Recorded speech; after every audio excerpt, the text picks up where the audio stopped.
You're listening to Money Never Sleeps Radio. In your face. What we got here is a failure to communicate. Oh, have I got your attention now? Greed, for lack of a better word, is good. You know what I mean? Money to be made in a place like this. Money never sleeps, pal. You're crazy. Don't run when you lose. Don't whine when it hurts. You know what it takes to sell real estate? It takes brass. I've fallen, and I can't get up.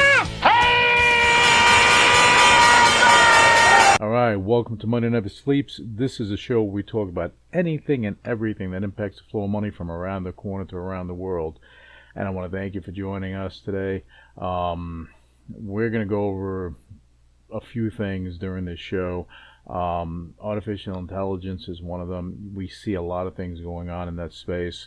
You have everything from X to Broadcom to Amazon to OpenAI, Anthropic, all this stuff going on, to federal governments, other governments utilizing AI for their needs. And there are a lot of debates going on around it. But I'll tell you this much, that this evolution of artificial intelligence is just beginning. When you have the humanoids and all this stuff transpiring, you're going to have a progression that's going to happen extremely quickly. So going in there and having some sort of regulation, how's that going to work? I can't speak to that, but I know this much, that the companies that are innovators in this space, the companies that are looking at the future, they're not going and just looking at what the hype is right this moment. The ones that are actually looking to change the world in their way, these are the ones that you want to look at, because you're talking about visionaries. You're talking about individuals that may see, they may not have the same viewpoints, but these companies, they are focused on what they're focused on. And I think that there's going to be a lot of activity in that space. I would just be aware and try to, kind of avoid the hype machines. When you see a company, especially a publicly traded company that is doing things in AI or doing things in the government sector, well, not so much the government sector, but in weapons intelligence and things like that, and dealing with the government in some way, and they're constantly hyping things.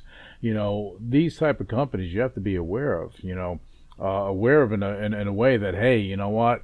Red flag, let me just back off of this, because at the end of the day, when the loudest, there's a thing in sports and athletics, or even in the military, the loudest person in the room is the weakest person, right? They talk, or they make so much noise to get the attention, because the squeaky wheel gets the oil, right? But at the end of the day, this comes down to the utility of it all. All right, so the companies that are providing utility, creating the infrastructure, that's a key thing. Right now, this is a segue to infrastructure, and I'm gonna be going into the private credit markets. We did a show on this a few days ago, and I just want to continue to go on this because there's so many different developments that are happening in the private credit arena. Okay, because it's at a somewhat of a crossroads, right? You have structural cracks. They're becoming evident, more and more every day. You see something. You have BlackRock, Ares Management, Apollo Global, Marathon Asset. They are the dominant players in the space, and they are seeing the cracks, and they're saying that there are cracks there. Okay, the private credit market has expanded rapidly. I'm talking super fast, from 500 billion in the aftermath of 2008, the financial crisis, to right now it's hovering around 2 trillion globally. And look, you have a vehicle that makes sense, and it's a good vehicle. The problem is the infrastructure. The infrastructure is pretty bad, because when a company can go and borrow money from BlackRock and borrow money from another lender and double pledge the assets, that's a problem. But there's a solution for that. And if the private credit players would listen to this show, listen to what I've been saying, and even as I've spoken to them directly, they for some reason there's an opposition for them to integrate blockchain into what they're doing. Maybe because you have guys that are 60, 70, 80 years old running the ship. I don't know. But I know this much, that blockchain will solve their problem, and it will preserve the private credit markets. That's for sure. Because look, at the end of the day, okay, you have to look at this for what it is. It's a vehicle to provide services to companies that really can't, or the banks won't deal with them, or they can't deal with the banks. So this is a good alternative for that. You take that out of the equation, a lot of companies will fail. So they need the private credit markets to be there, and it's going to be, right now it's about $2 trillion. I think it's going to be a lot more than that, a lot more than that over the course of the next couple of years. But you have to have the infrastructure in place. That is the core weakness of the market. Even though, look, you have isolated losses, they're not unusual in credit markets, right? But when you have major institutional managers and they're suggesting valuation pressures and potential credit deterioration and emerging in this market, or in segments of the market, that's when you have to kind of look and say, what's going on here? Because these are early warning signals of something. Okay, and again, it maybe, is it the loans they're giving? Are they not vetting properly? Or is it something more? I think that transparency in this space is going to be critical. Okay, the infrastructure itself, is the weak point. I think that is the weak point. All right, and again, the core weak point, I believe. Okay, because despite the growth in the arena, private credit remains operationally fragmented. It's relying on a patchwork system of legacy legacy ways of doing things, from loans, covenant monitoring, collateral tracking, investor reporting, yield distribution, blah blah blah. Many of these processes still depend heavily on manual reconciliation, spreadsheets, fragmented servicing platforms, probably outsourcing stuff to other parties. Come on, in this day and age, this should be something that could be controlled within an institution and then reported if need be to regulators. Okay, this basically obscures real-time risk exposure because you really don't know. It's like that black hole. You don't know what's going on. It's like the derivative market. You don't know what's going on, right? So the lack of standardized infrastructure, it creates a lot of structural vulnerabilities. Delayed transparency, limited real-time collateral monitoring. It's difficult to verify the asset pledges across multiple lenders because, BlackRock's not talking to Ares. Ares is not talking to a smaller company that may be providing funding, or a family office that may be doing something. So you see the problem. It is a problem.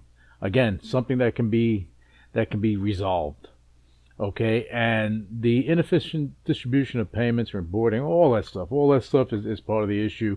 And and again, double pledging, is that a massive issue? I don't think a lot of companies would go down that road because that's fraud, but I think it does happen. Okay, and weak infrastructure can allow that 7 days a week, twice on Sunday, no question that they'll be able to do it. So, you open a door for fraudsters, you got to close it tight.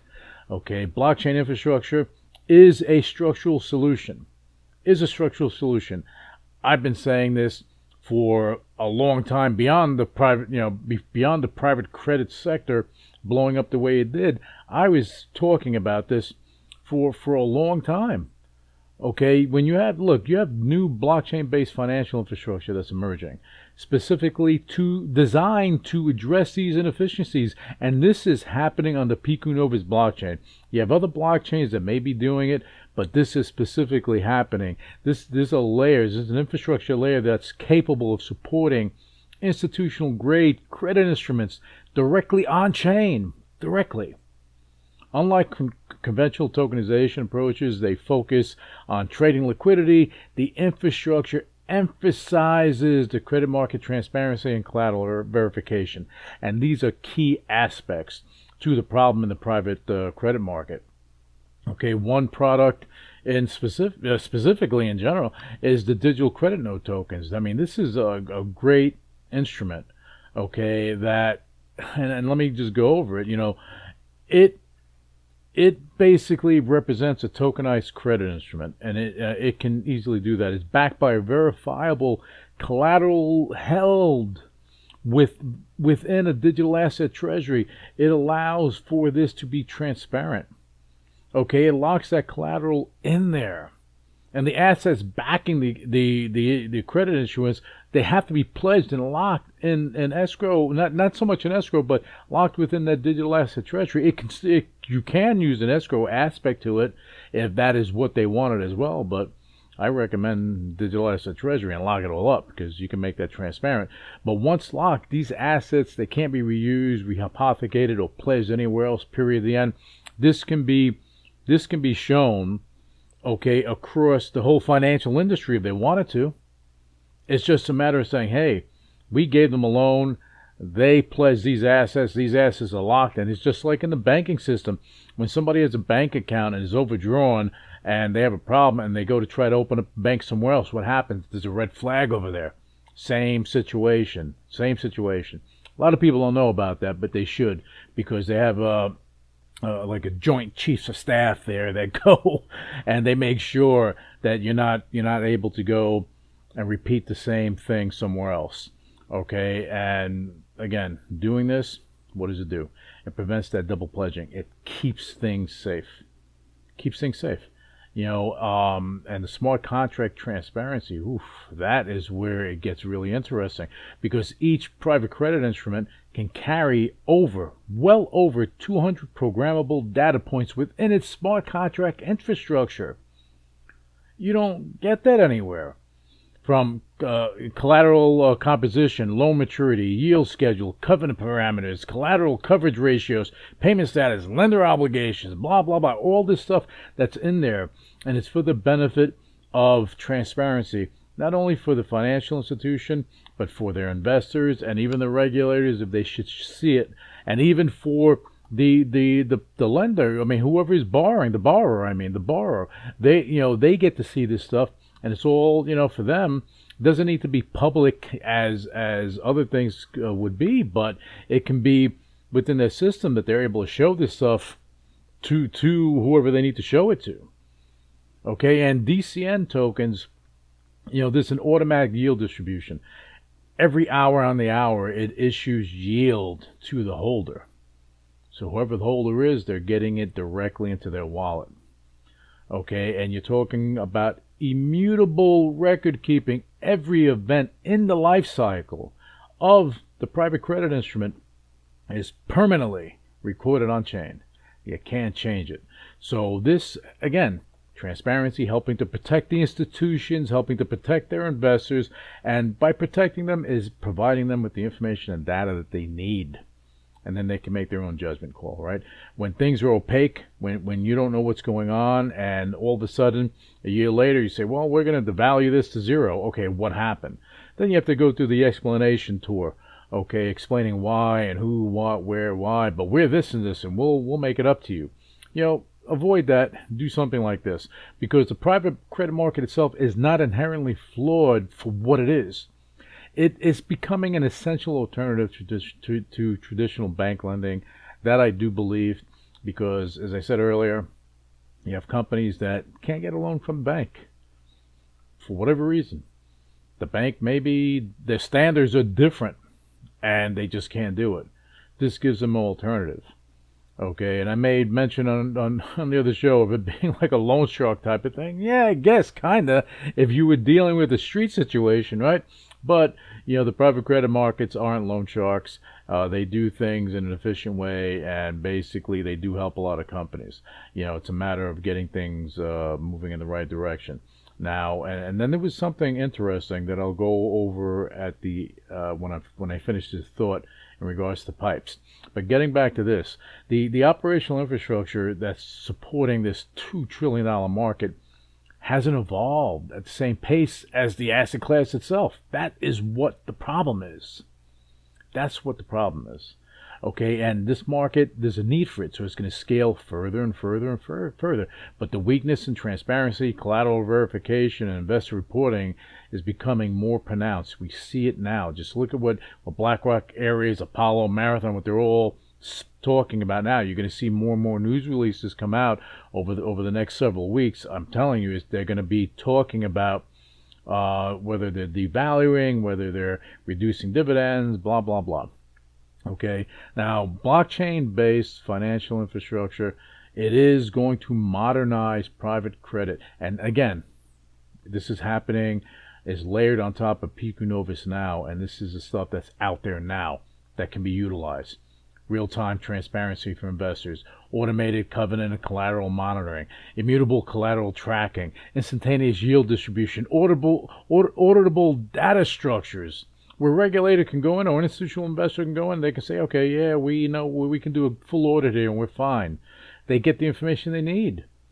Okay, so these systems and these products that are built on the Pecu Novus blockchain, they demonstrate how digital credit instruments like DCNs can bring institutional grade transparency to a traditionally opaque market. It can be done.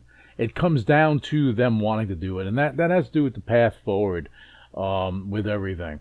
Because as private credit continues to expand beyond this $2 trillion threshold, I mean, I think that in the coming years you're going to see 3, 5, 10 trillion. It's going to have its place in the sun right along with the bond market and with the equity market and with the derivatives market. Okay, the next phase of the industry will likely, depend less on the capital availability and more on the infrastructure. Because without the infrastructure, you're going to collapse. You can't build a house on quicksand. Okay, without a proper foundation, what do you have? And the crazy thing is, this foundation is here. They just need to want to use it. Institutional investors, they're increasingly demanding a few things, clearer collateral verification, standardized reporting, automated servicing, verifiable transparency, and a few other points. Again, all resolved with blockchain-based credit instruments. Okay, and again, it comes down to digital credit note tokens. It comes down to this layer of financial product infrastructure that is on the Pecu Novus blockchain. This is key. This is key. So in a market where yield is abundant but transparency is really, really scarce, the evolution of infrastructure, well, that's going to determine whether the private credit market scales as it should or not. Okay, and now I'm going to go into what I was going to say at the conclusion. This is the conclusion of this show in regards to pipes. All right, you have pipes that you see this all the time, especially in the nano and the micro cap market. You have companies that'll go and a firm, an investment bank or a private credit player, they'll go and do a pipe with a publicly traded company that may be on the NASDAQ, okay, or even on New York's Stock Exchange American, and they'll do that. And the way they do it, they have warrants, they have sweeteners, they have all this stuff attached. And I mentioned this on another show last week, I believe. But they do that stuff, and what winds up happening is that those companies, they wind up being behind the 8 ball. And they're doing this, they think that they're getting a nice influx of funds coming into the company. But at the end of the day, what winds up happening is that they're sitting there and the companies don't realize it. They're sitting there and they're going to choke on what they did because this is toxic debt. And it can dilute investors across the board. It can really, screw them up in a big way. One interesting thing that I did see, and it was really, really interesting, where a company went, and the company escapes me, but it was really interesting. They actually did a pipe. They did a pipe, right?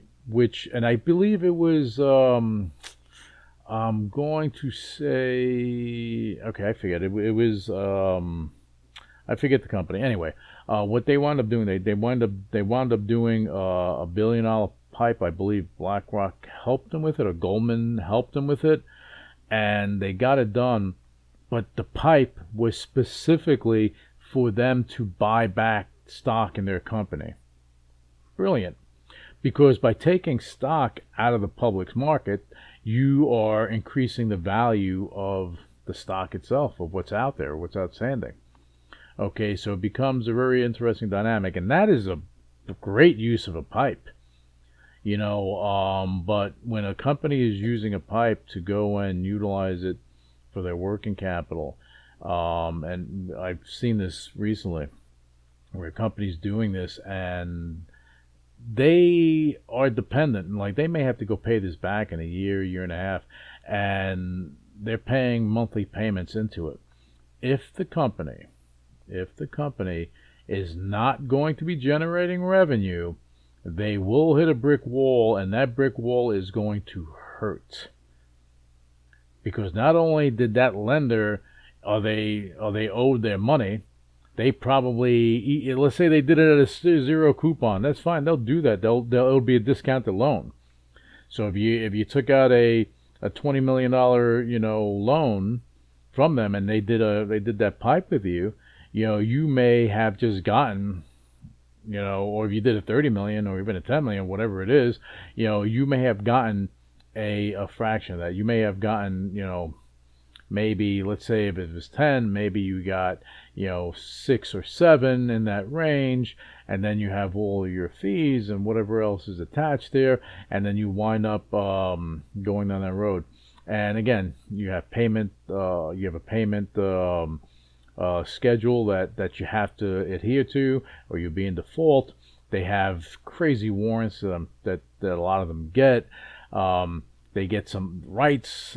They get a lot of different things. At the end of the day, it's not a good deal for shareholders, because they get diluted one way or the other. But I just wanted to mention the pipes, because I thought the pipes, it was with Pinterest. It was with Pinterest, I believe. So that pipe that was done there for them to buy back that stock makes everything really interesting for them, and it's actually a good vehicle in that respect for shareholders. Okay, now I said my piece about private credit, about pipes, and that's about it for this episode of Money Never Sleeps. I'll be with you for the next episode, and I want to thank you again for tuning in and taking time to hear what I have to say, and I hope that this has been informative in some way to the listeners out there. All right, anyway, thank you very much for tuning in, and I want you guys to have a fantastic trading day, and we'll be back with you with another episode of Money Never Sleeps. Initiating shutdown sequence. You're listening to UCW Radio. In your face. What is your major malfunction? So let it be written. So let it be done. Ladies and gentlemen, my mother thanks you, my father thanks you, my sister thanks you, and I thank you. The views and opinions expressed on Money Never Sleeps Radio are for informational purposes only and should not be construed as financial advice. The host Louis Velazquez and guests of Money Never Sleeps Radio are not licensed financial advisors, and any investment decisions made based on information presented in this podcast are at the listener's own risk. Listeners are encouraged to consult with a qualified financial advisor or investment professional before making any investment decisions. The podcast hosts and guests do not endorse or recommend any specific investment strategies or products. All investments involve risk, and past performance is not indicative of future results.